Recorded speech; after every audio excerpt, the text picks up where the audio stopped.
What's good, y'all? I haven't done a video in a while, and I apologize for that. I've been busy working on some new things.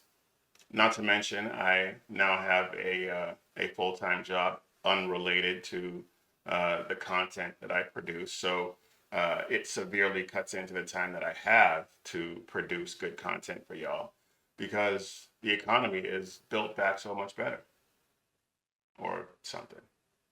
Anyway, um, today we're going to get into the election and the cackler's problem with men and the gender gap that is very prevalent in her support. And we're going to examine why that is. So let's get after it.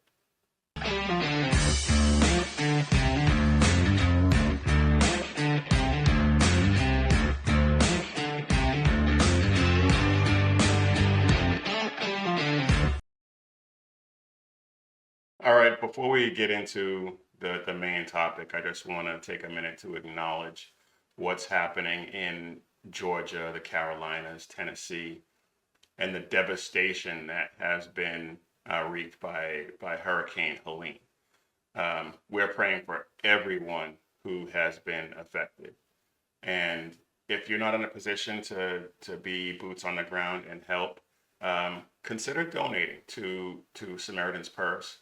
And President Trump has actually created a GoFundMe to help support the victims of the hurricane. The federal government, as of this recording, and by the time this posts, that may change, but the federal government at this point still has not declared a state of emergency for the region. They just don't care. I've said many times, they just don't care. But Samaritan Purse cares, and they're there. President Trump cares, and he was there. And he visited the area. He brought truckloads of fuel, water, and equipment. I mean, just if you need any more proof that he would be better for us than what's happening right now and the one that's running against him, that's it right there. That's it right there. He cares about the American people, and the people who are currently in power and trying to retain power don't. They hate you.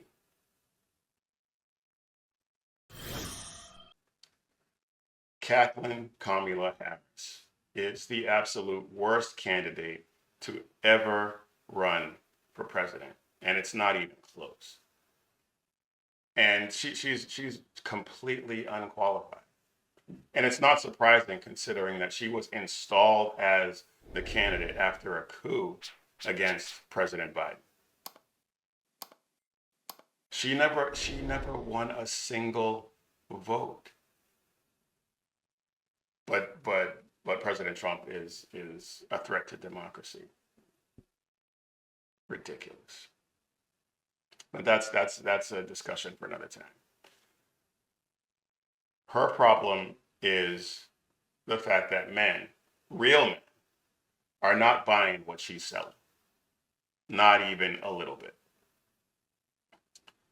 She's underwater. Kamala is underwater among men. White dudes for Harris notwithstanding.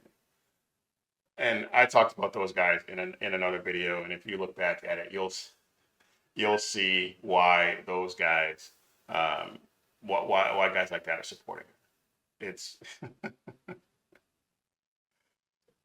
at the convention, at the DNC convention, Jake Tapper and Dana Bash pretty much spelled out why those guys and guys like them are supporting her, and it's plain as day. This year, at least according to polls, it is so strong. The women vote is overwhelmingly for Harris. The male vote overwhelmingly for Trump, though not as much. Yes, and there's the gender gap. Then there's the idea that for the last month, the Democratic Party has been rallying around a woman at the top of the ticket, which is the only other time they did it, which is in 2016. And it has been noteworthy to see how they are learning about what to do and how to confront Donald Trump as the opponent to a woman. 2016 and now, very different campaigns, very different female candidates. But they are doing so in trying to put forward male figures, Tim Walz being one of them, Doug Emhoff last night, who can speak to men out there who might not be the sort of testosterone-laden, gun-toting kind of guy who wants to listen to Hulk Hogan and the kind of players that came out at the RNC. She basically just said that all these leftist dudes are low T. That's what she... Or might want to listen to that, but also, in addition, understand that it's okay in 2024 to be a man comfortable in his own skin who supports a woman. And that's something. So is she saying that guys who carry guns, who are masculine in the traditional sense of the word, not the word that they're trying to redefine it as, are not comfortable in their own skin? That they really are trying to work on with male voters beyond the base. Abby, we were talking about this earlier, the different definitions of masculinity in 2024. Right. And Never mind. what we saw at the Trump convention, which was, as you know, somebody, I forget exactly who said it, testosterone with Kid Rock and the Ultimate Fighting Champion guy. Yeah, that guy. And Hulk Hogan. Dana White. Yeah. The Ultimate Fighting. I mean, Jake Tapper just outed himself as low T. I'm not saying you have to be you're low T if you don't get into MMA, but you have to at least know who he is to be able to call him by name. I mean, come on.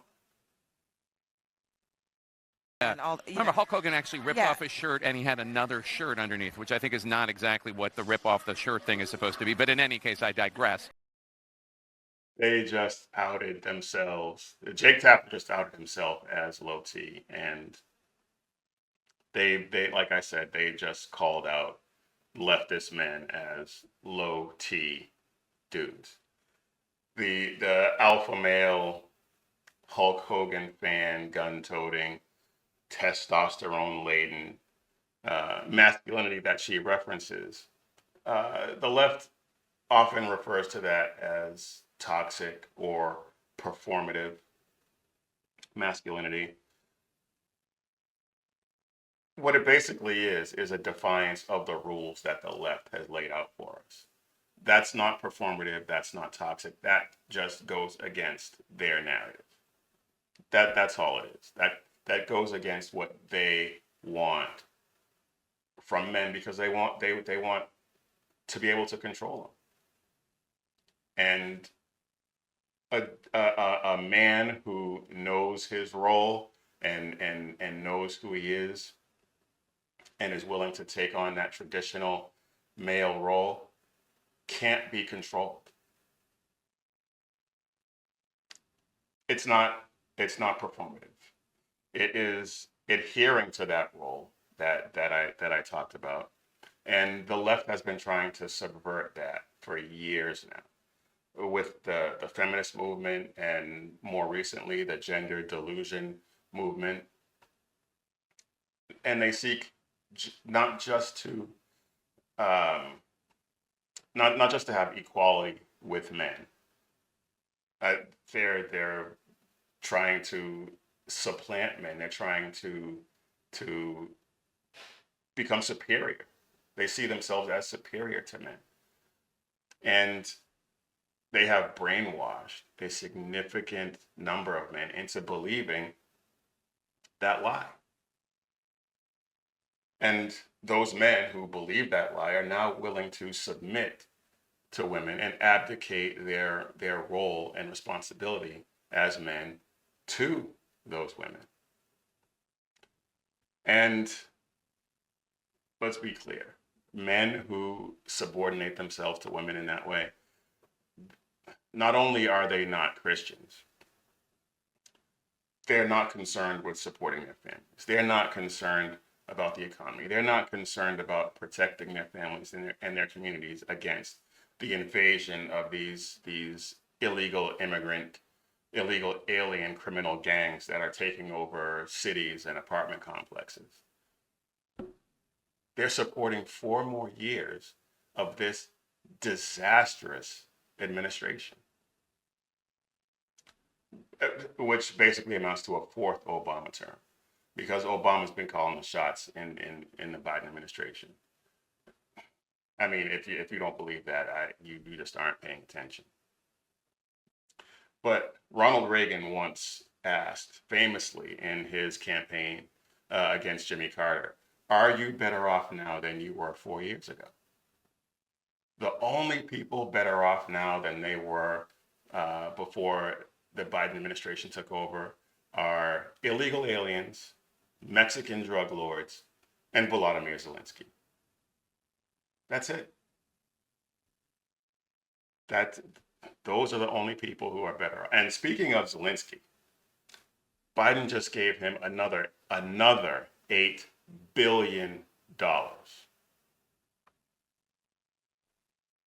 But they can only send thoughts and prayers, and not even prayers. In one of the statements, it was just thoughts to the victims of Hurricane Helene and that devastation.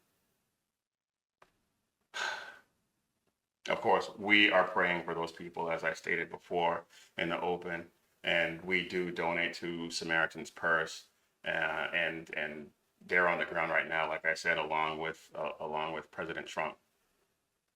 So if you can, again, try to donate to Samaritan's Purse or President Trump's GoFundMe for that hurricane relief. And if you know of another reputable charity that's going to be supporting, providing help in that area, please consider donating to them as well. Anyway, that's a tangent that I just wanted to get in there. Getting back to the point, if you're a Christian, as I've said many, many, many times, if you're a Christian, you can't vote for a Democrat. You just cannot. You cannot vote for a Democrat, and men in particular, whether you're a Christian or not, you just can't vote for Harris. You can't. Because, especially if you're a Christian, but regardless, she supports everything that goes against what men are called to be by God and supposed to be if you're not a Christian, but just as a secular man. They go against everything that men are supposed to be. And if you're not a Christian, but you are a conservative, I suggest coming over to the light. Anyway, the leftists support everything that goes against what men are supposed to be. And I'll give you an example. 1 Corinthians 16:13 says, "Be watchful, stand firm in the faith, act like men, be strong.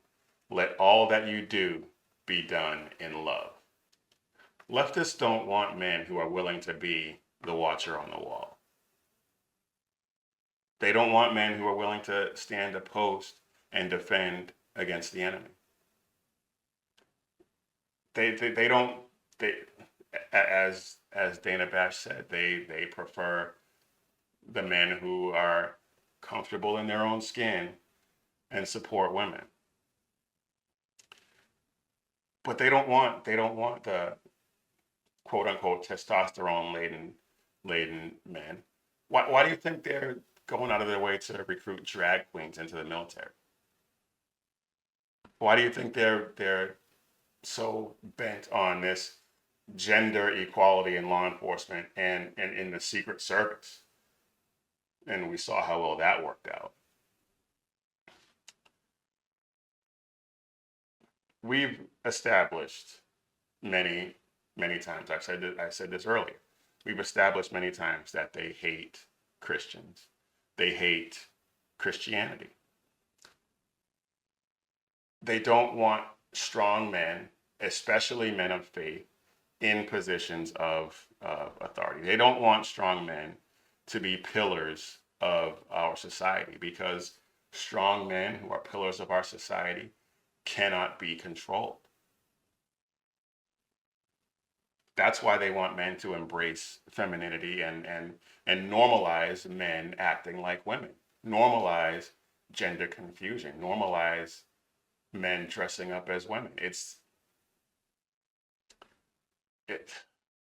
it's sad, it's perverse, and it will destroy this society. It will destroy this country.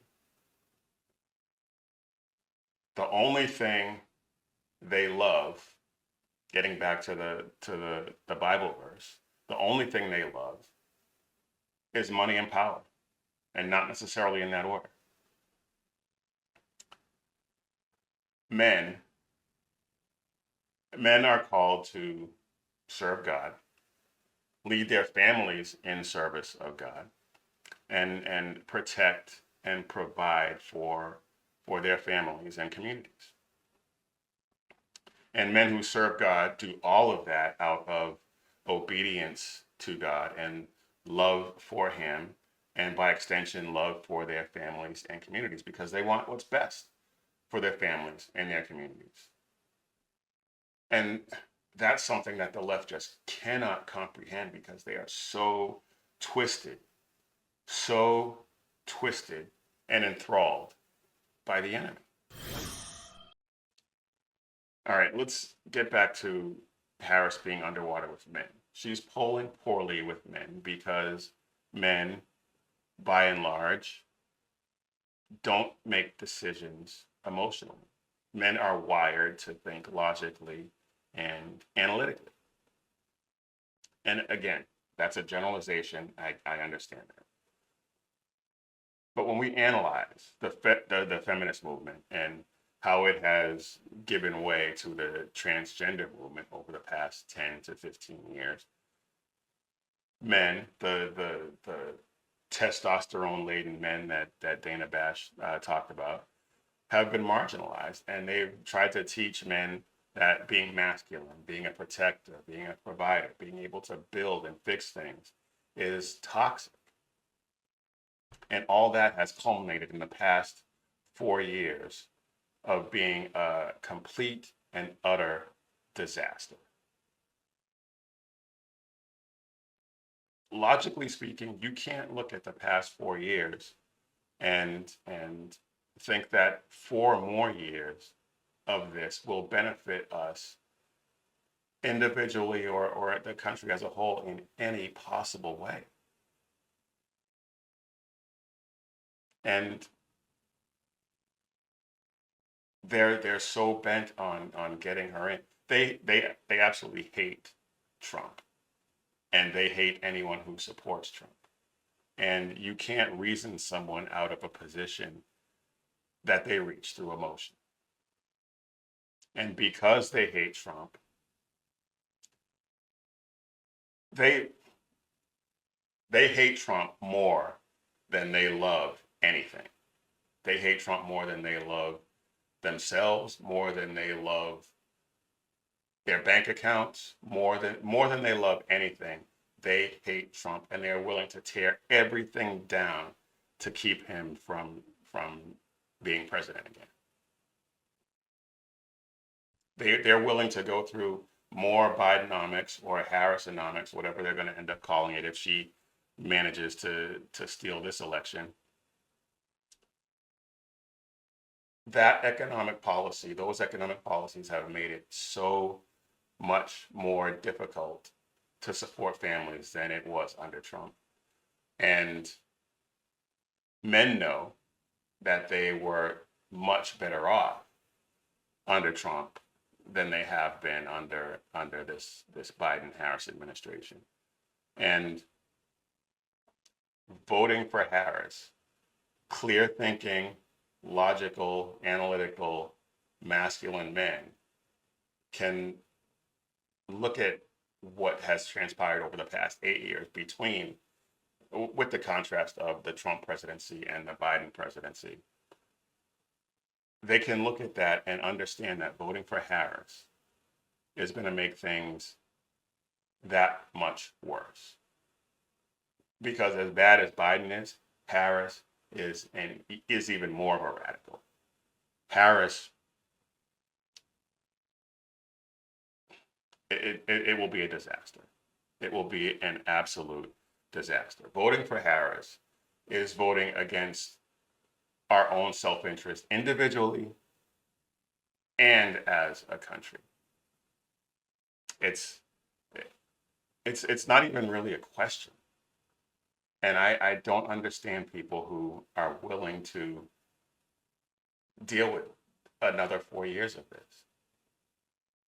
Because another 4 years of this, and we already don't recognize the country, those of us who have been Gen X or earlier, we don't recognize this country.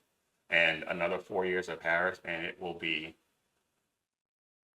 I'm not going to say all will be lost, because with God, all is never lost. But it will be a tough road to get back to anything resembling a functioning republic if we have to deal with another 4 years of Harris. Anyway, folks, that's all I got for you this time. I will try to do better on the next one. Please remember to hit that like button, subscribe, share these videos, so that we can continue to spread the gospel of Jesus Christ and the message of hope and the blessing of liberty to as many people as we possibly can, so that we can preserve it for future generations, as I just spoke about earlier. But as always, when seconds count, the police are only minutes away, but the Lord is right there with you. So keep your prayers going up and your head on a swivel. God bless.